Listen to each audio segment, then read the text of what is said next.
Hello students, good morning to all of you. So guys, आज इस video में हम डिस्कस करने जा रहे हैं part B, the question answers of the chapter third thoughts. तो गाइस, कुछ क्वेश्चंस रिमेनिंग है हमारे, लॉन्ग टाइप क्वेश्चंस जो हैं उनको हम स्टडी करेंगे इस पार्ट में। So now let's start the question answers of the chapter third thoughts part B. So guys, question first, justify the title third thoughts. जो थर्ड थॉट्स जो टाइटल है इसको जस्टिफाई कीजिए आप। So guys, answer, the title of the essay third thoughts is a humorous coinage based on the idiom second thoughts. Humorous coinage it means हास्य व्यंग्यपूर्ण तरीके से बनाया गया शब्द। इडियम इट मीन्स मुहावरा, कहावत। सेकंड थॉट्स इट मीन्स पुनर्विचार। सो गाइस, फर्स्ट लाइन में बताती है कि इस ऐसे का जो टाइटल है third thoughts is a humorous coinage, एक हास्य व्यंग्यपूर्ण तरीके से बनाया गया एक शब्द है based on the idiom second thoughts. जो सेकंड थॉट्स जो इडियम है, जो मुहावरा है, उस पर आधारित एक हास्यपूर्ण तरीके से बनाया गया एक शब्द है। सो गाइज, आगे देखिए, सेकंड थॉट्स मीन्स opinions और resolutions raised after reconsideration। Second thoughts का मीन्स होता है सोच विचार के बाद प्राप्त संकल्प या विचार। इन दिस ऐसे, इस ऐसे में the author goes on reconsidering and changing his opinion directed by his selfish motive. Selfish means स्वार्थी, मोटिव मीन्स उद्देश्य। तो इस निबंध में लेखक अपने स्वार्थपूर्ण इरादे से निर्देशित होकर के, डायरेक्टेड इट मीन्स निर्देशित होना, निर्देशित होकर अपने विचार पर लगातार पुनर्विचार करता है और उसे बदलता रहता है। इट शोज दैट, ये दिखाता है कि दैट कि there is no end to consideration and reconsideration when one's mind is taken over by selfish thoughts or worldly wisdom। तो यहाँ पर ये बात हमें दिखाती है कि जब किसी के मस्तिष्क पर स्वार्थ और सांसारिक बुद्धि हावी हो जाती है तो फिर पुनर्विचार की कोई सीमा नहीं रहती है, कोई एंड नहीं होता है पुनर्विचार करने का। जब किसी व्यक्ति के मन पर जो स्वार्थपूर्ण जो विचार होते हैं, सांसारिक जो बुद्धि है, जब वो हावी हो जाती है तो व्यक्ति का पुनर्विचार करने का कोई अंत ही नहीं होता है। आगे देखिए guys, successive reconsiderations replace lofty and generous ideas with selfish ones. Successive it means लगातार, कंटिन्यूस। रिकंसिडरेशंस इट मीन्स पुनर्विचार। रिप्लेस इट मीन्स बदल देना। Lofty and generous ideas, lofty and generous means उदार, उच्च विचार। सेल्फिश वंस मीन्स स्वार्थी विचार। So guys देखिए, लगातार किए गए जाने वाले विचार, सक्सेसिव रिकंसिडरेशन इट मीन्स जो लगातार पुनर्विचार करते हैं, इस प्रकार जो पुनर्विचार होते हैं। Replace lofty and generous ideas means जो उच्च उदार विचार होते हैं उनको बदल देते हैं विद सेल्फिश वंस, स्वार्थी विचारों में। मीन्स व्यक्ति के जो विचार होते हैं स्वार्थी हो जाते हैं बार बार पुनर्विचार करने से। इन दिस लेसन, इस लेसन में the narrator considers and reconsiders his thought of sharing the profit with the dealer. इस लेसन में नाइटर कंसिडर करता है, विचार करता है, एंड रिकंसिडर्स और पुनर्विचार करता है इस thought of sharing the profit the dealer with the dealer. Dealer के साथ अपना प्रॉफिट शेयर करने का जो विचार है उस पर बार बार विचार पुनर्विचार करता रहता है। द टाइटल सजेस्ट दैट, तो ये टाइटल सजेस्ट करता है, ये सुझाव देता है कि we tend to cheat. Cheat means यहाँ पे धोखा देना, और टेंड, टेंड मीन्स यहाँ पे इच्छित होना। That we tend to cheat our own self, कि हम अपने आप खुद को धोखा देना चाहते हैं in the name of second और थर्ड थॉट्स। सेकंड या थर्ड थॉट्स के नाम पर, पुनर्विचार के नाम पर हम अपने आप को धोखा देना चाहते हैं। So it is an extremely apt title the ऐसे, इसलिए ये जो टाइटल है बहुत ही ज़्यादा एप्ट मीन्स उपयुक्त है टू दिस ऐसे, टू द ऐसे, इस निबंध के लिए। सो गाइस, ये था हमारा फर्स्ट क्वेश्चन। नेक्स्ट क्वेश्चन देखिए। So question number second, mention reasons given by the narrator for changing his resolution. Resolution it means संकल्प, फैसला। रिकंसिडरेशन इट मीन्स पुनर्विचार। सो देखिए गाइस, यहाँ पे क्वेश्चन हमें बताता है कि mention the reasons given by the narrator. Narrator ने जो रीजंस दिए, तर्क दिए for changing his resolution with each reconsideration, प्रत्येक पुनर्विचार के साथ अपने फैसले को बदलने के लिए नाइटर ने क्या तर्क दिए, क्या रीजंस दिए, उनका उल्लेख कीजिए। So guys, answer, the narrator changed his resolution first time with reconsideration that।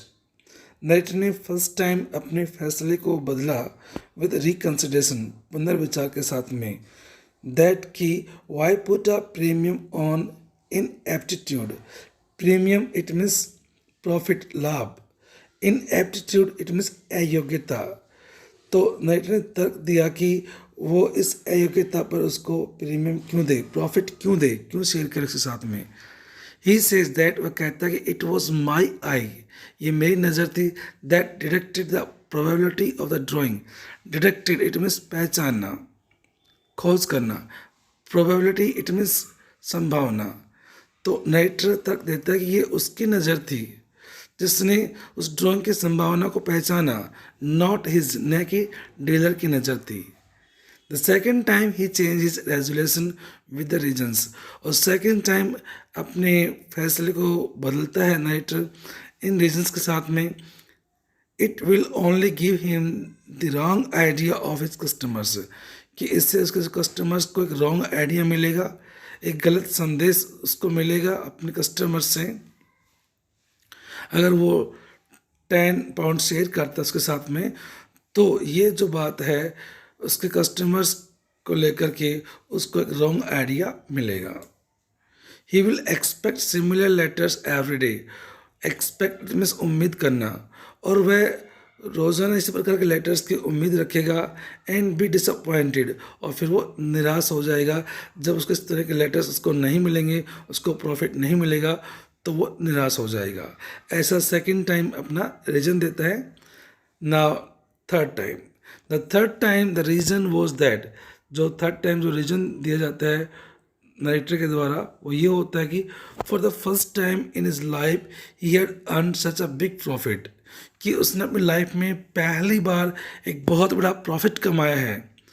If he gives a part of the profit to the dealer, यदि वो इस प्रॉफिट का एक हिस्सा डीलर को दे देता है, it is direct insult of the goddess of business. तो ये तो बिजनेस का जो गॉडेस है उसकी डायरेक्ट इंसल्ट होगी, उसका अपमान होगा, ऐसा नाइटर रीजन देता है। Buying and selling are a perfectly straightforward matter. Straightforward matter it means fair matter, सीधा साधा मामला। तो खरीदना और बेचना एक प्रकार से एक सीधा साधा मामला है between dealer and customer, dealer और कस्टमर के बीच में। The narrator here successfully tries to interpret means होता है अर्थ निकालना, एक तरह से स्पष्ट करना, क्लियर करना।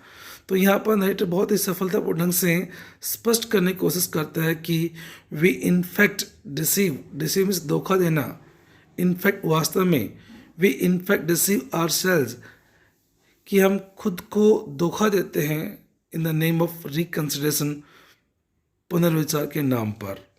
सो गैस, ये था हमारा second question. Now let's see third question. The point of narrative means कहानी का प्रमुख बिंदु। Narrative means story. Resides it means निहित होना। बार्गेनिंग इट मीन्स सौदाबाजी। कलेक्टर्स इट मीन्स कलेक्ट करने वाले, संग्रह करने वाले, संग्रहकर्ता। बार्गेनिंग सेम थिंग, सौदाबाजी करना। ऑन सोल खुद की आत्मा। हाउ फार मीन्स कहाँ तक। इम्बॉडी इट मीन्स इंकित करना, स्पिरिट इट मीन्स फीलिंग या आत्मा. सो देखिए guys, the point of narrative resides not in bargaining with the collectors. इस कहानी का जो मूल बिंदु है संग्रहकर्ताओं से मोल भाव करने में नहीं, but in bargaining with my own soul, बल्कि अपनी अंतरात्मा से मोल भाव करने में निहित है. So how far does the statement embody the true spirit of third thoughts. तो ये जो स्टेटमेंट है, ये जो कथन है, ये थर्ड थॉट्स जो लेसन है, इसकी आत्मा को कैसे व्यक्त करता है, कैसे इंकित करता है, कहाँ तक इंकित करता है, कहाँ तक सही ठहराता है. सो गाइज ये क्वेश्चन है. और गाइज इस क्वेश्चन के और में क्वेश्चन है, इसकी थोड़ी लैंग्वेज चेंज की गई है. तो क्वेश्चन हमारा ये भी हो सकता है और में कि in the story third thoughts how does the narrator bargain with his own soul. ये जो कहानी है थर्ड थॉट्स, इस कहानी में नरेटर अपनी खुद की आत्मा से कैसे बार्गेन करता है, कैसे सौदेबाजी करता है, एक्सप्लेन कीजिए. गाइस ये क्वेश्चन आपका एडिशनल क्वेश्चन है जो आपका सेम थर्ड क्वेश्चन का ही आंसर होगा. बहुत इंपॉर्टेंट क्वेश्चन है गाइस. सो देखिए, now let's C. In this essay, the narrator wanted to send half of the profit to the dealer. इस निबंध में नरेटर डीलर को हाफ प्रॉफिट भेजना चाहता था. But after reconsidering this issue again and again, लेकिन इस इशू पर, इस विषय पर बार बार विचार करने के बाद ही send him nothing in the end. वैसे अंत में कुछ भी नहीं भेजता है. इट शोज दैट, ये दिखाता है कि there is no end to consideration and reconsideration when once mind is taken over by selfish thoughts and worldliness. तो यहाँ पर गाइस नरेटर हमें बताना चाहता है कि इट इज शोज दैट, ये दिखाता है कि there is no end to consideration, कि कोई भी अंत नहीं होता है कंसिडरेशन करने का, मूल्यांकन करने का, एंड रिकंसिडरेशन पुनर्मूल्यांकन करने का कोई अंत नहीं होता है. कब? When once mind is taken over by selfish thoughts, जब एक व्यक्ति के माइंड पर सेल्फिश थॉट्स मीन्स स्वार्थी विचार छा जाते हैं, एंड वर्ल्डलीनेस और सांसारिकता छा जाती है, तो उस व्यक्ति के पास में विचार करना, पुनर्विचार करने का कोई अंत ही नहीं होता है. मीन्स वो बार बार पुनर्विचार करता ही रहता है. फिर एक उसके मन में लालच आ जाती है. तो the Lofty ideas soon disappear. Lofty ideas means उदार विचार, उच्च विचार. और जो उच्च विचार होते हैं, जो लॉफ्टी आइडियाज होते हैं, सुन डिसअपियर, बहुत जल्दी गायब हो जाते हैं. जो अच्छे विचार होते हैं बहुत जल्दी गायब हो जाते हैं.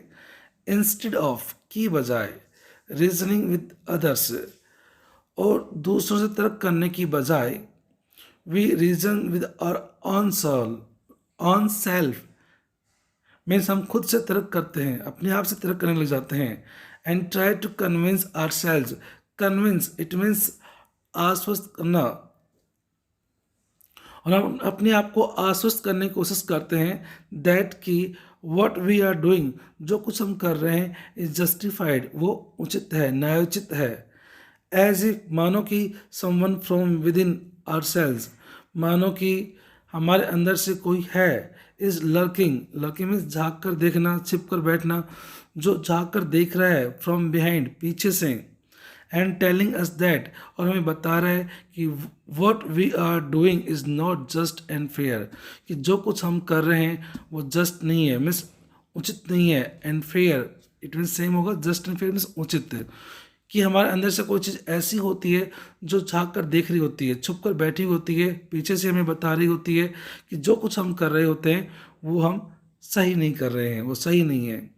The narrator therefore admits that, इसलिए नरेटर एडमिट करता है, इस बात को एक्सेप्ट करता है, मानता है कि the point of this narrative, इस कहानी का जो पॉइंट है, जो मूल बिंदु है, लाइज निहित है, not in bargaining with collectors, न कि संग्रहकर्ताओं से बार्गेनिंग करने में, सौदेबाजी करने में, but in bargaining with his own soul, बल्कि खुद की आत्मा से बार्गेनिंग करने में है, सौदेबाजी करने में है. इन दिस वे, इस प्रकार से this statement embodies the true spirit of third thoughts to a great extent. To a great extent means अत्यधिक सीमा तक। तो इस प्रकार ये जो स्टेटमेंट है, ये जो कथन है, थर्ड थॉट्स नामक पाठ की आत्मा को काफ़ी हद तक व्यक्त करता है। सो गाइस, ये था हमारा question number third. So question number fourth, why are city magnates successful according to the narrator? City magnates it means शहर के बड़े व्यापारी, सफल व्यापारी। तो जो सिटी मैग्नेट्स होते हैं वो सक्सेसफुल क्यों रहते हैं नरेटर के अनुसार? So guys, answer, according to the narrator the city magnates are successful. Narrator के अनुसार जो सिटी मैग्नेट्स होते हैं, जो सफल व्यापारी होते हैं, वो सक्सेसफुल रहते हैं because they don't do their business based on their emotions. Emotions it means भावनाएं। क्योंकि वो अपना बिजनेस नहीं करते हैं, अपने भावनाओं पर आधारित होकर के अपना बिजनेस नहीं करते हैं। दे हैव डीप इंसाइट, उनको गहरी नॉलेज होती है, ज्ञान होता है इन टू द बिजनेस साइकोलॉजी में, व्यापारिक मनोविज्ञान में, and philosophy of the world of trade and commerce. और जो व्यापारिक दुनिया की जो फिलोसफी होती है, दर्शन शास्त्र होता है, फिलोसफी दर्शन शास्त्र, उसमें उनको गहरा ज्ञान होता है। इन दिस वर्ल्ड, इस दुनिया में इम्पल्स इमोशन, भावना, भावुकता, इस निगेशन मीन्स प्रतिबंध, पाबंदी, निषेध, of the magnetism it means सफल बिजनेस। इस दुनिया में एक सफल बिजनेस में, एक सफल व्यापार में भावुकता निषेध होती है, इमोशन का कोई रोल नहीं होता है। Buying and selling are a perfectly straightforward matter between dealer and customer.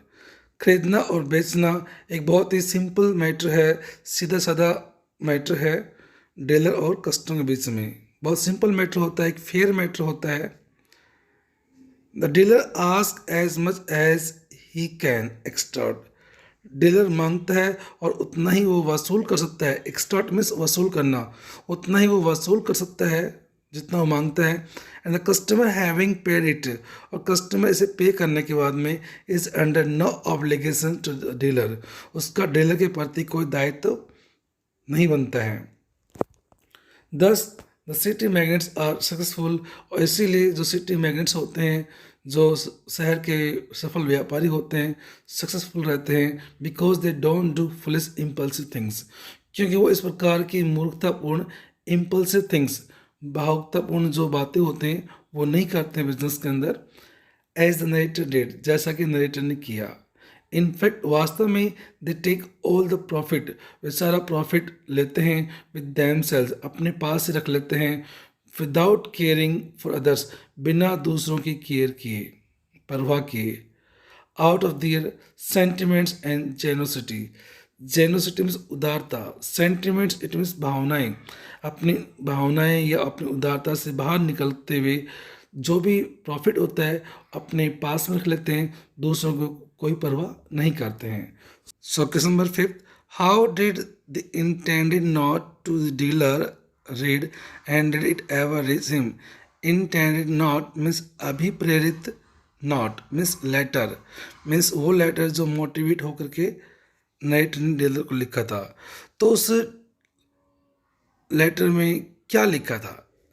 And did it ever reach him, और क्या वो लेटर कभी डीलर तक पहुंचा? सो गाइस, आंसर देना है। The narrator purchase a drawing for 10 shillings. Narrator ने 10 shillings में एक ड्राइंग परचेज की थी। He sold it for 50 pounds, और उसने इस ड्राइंग को 50 पाउंड्स में बेच दी थी। दस he earn a profit of 49 pounds and 10 shillings, और इस प्रकार से नरेटर ने 49 पाउंड्स और 10 शिलिंग्स का प्रॉफिट अर्न किया, कमाया था। He wanted to give him some amount of profit to the seller of drawing. He wanted to give some amount, वो कुछ अमाउंट देना चाहता था और प्रॉफिट की, to the seller of drawing के सेलर को जिससे उसने पेंटिंग खरीदी थी। उस डीलर को. So he wrote in the intended note to the dealer that, इसलिए नरेटर ने जो इंटरनल नोट था, जो अभिप्रेत जो लेटर था, उसमें लिखा कि the drawing was really drawn by the famous painter Turner, कि जो ड्राइंग थी वास्तव में जो फेमस पेंटर हुआ है टर्नर, उसके द्वारा ड्रॉन की गई थी, बनाई गई थी. So he was successful in selling it at 50 pounds, और इस वजह से वो सब 50 पाउंड्स बेचने में सफल रहा. The note was to the effect that, और इस प्रकार से वो लेटर लिखा गया कि he had sold the drawing at a big profit, कि उसने उस पेंटिंग को बहुत बड़े प्रॉफिट में बेचा है, which enable him to make him a present, और जिसकी वजह से वो सक्षम हो पाया है, इनेबल में सक्षम होना, जिसकी वजह से वो सक्षम हो पाया है to make him a present, उसको एक प्रेजेंट देने में, एक उपहार देने में. प्रेजेंट मीन्स उपहार.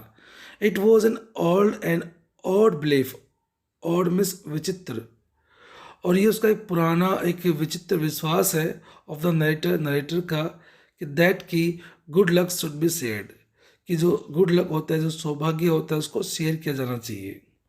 नो. अब गाइस यहाँ पर आंसर है, क्या वो लेटर कभी पहुँचा डीलर तक, तो उसका आंसर यहाँ दिया है. यहाँ एक पैरा भी चेंज कर सकते हैं आप. नो, नहीं.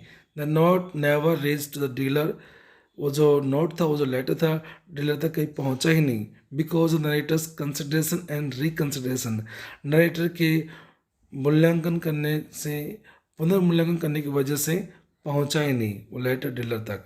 About sharing the profit with the dealer, means dealer के साथ प्रॉफिट शेयर करने के लेकर के जो बार बार पुनर्विचार करना था नरेटर का, इस वजह से वो लेटर कभी डीलर तक नहीं पहुंचा. जैसे कि स्टार्टिंग में हाफ प्रॉफिट शेयर करने की बात करता है, उसके लिए फिर पुनर्विचार करता है, 10 पाउंड्स पे आता है, 10 पाउंड से 5 पाउंड्स पे आता है, लास्ट में 1 पाउंड की बात करता है, और लास्ट में उसको कुछ भेजता ही नहीं है, क्योंकि उसके मन में एक लालच आ जाती है. गाइज आगे देखिए. इनफैक्ट वास्तव में the narrator began to think selflessly, narrator ने सेल्फलेसली मीन्स स्वार्थपूर्ण ढंग से, उसने एक स्वार्थपूर्ण ढंग से सोचना शुरू कर दिया था. And made many false reasons, और बहुत से फॉल्स रीजन्स उसने दिए, झूठे तर्क उसने दिए. फॉल्स में झूठे, तो उसने झूठे तर्क उसने दिए to share nothing with the dealer, dealer के साथ कुछ भी शेयर नहीं करने के लिए बार बार उसने झूठे रीजन्स तर्क उसने दिए. इस वजह से वो लेटर डीलर तक कभी पहुंचा ही नहीं. सो गाइस ये था हमारा 5th क्वेश्चन. सो गाइस ये एडिशन का 5th नंबर क्वेश्चन है, जो कि आपको टेक्स्ट का 3rd क्वेश्चन जो है, मेंस क्वेश्चन हमारा इसमें है, the point of narrative resides not in bargaining with the collectors but in bargaining with my own soul. How far does the statement embody the true spirit of third thoughts. ये जो question हमने किया text का 3rd question, उसी का answer आपको question number 5th का जो एडिशनल है, वो आपको मैंने क्वेश्चन 3rd में भी मेंशन किया है, वही आंसर आप करेंगे. क्वेश्चन भी मैंने मेंशन किया था क्वेश्चन नंबर 3rd में एक्सप्लेन करते हुए कि in the story third thoughts how does the narrator bargain with his own soul explain, कि ये जो कहानी है 3rd थॉट्स, इसमें नरेटर किस प्रकार से अपनी खुद की आत्मा से बार्गेन करता है, सौदेबाजी करता है, इस पर आप उल्लेख कीजिए, इसको आप एक्सप्लेन कीजिए, समझाइए. सो गाइस इसका आंसर आपको क्वेश्चन नंबर 3rd का जो क्वेश्चन है, उसी का आंसर आपको इसमें करना है. सो गाइस ये थे आपके लॉन्ग टाइप क्वेश्चंस, इनको आप अपनी होमवर्क नोटबुक में नोट कीजिए and then submit your work to my WhatsApp number. Okay bye, take care, have a nice day.